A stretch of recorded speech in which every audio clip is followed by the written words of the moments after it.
Hey everyone, welcome back to the channel. In today's video, I'm going to show you how to remove limitations from PayPal account. So steps are very simple and easy. So first of all, what you have to do is go to your settings by going on account button in the top right corner and simply go for this account settings. Click on it. Once you are here, you have to go for this limits in the account access. Simply go for this limits on your account and go for this view.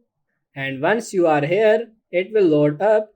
As you can see, for security reasons, initial limits are set on the amount you can receive, send, withdraw, and hold in your PayPal balance. So it's easy to get rid of the limits.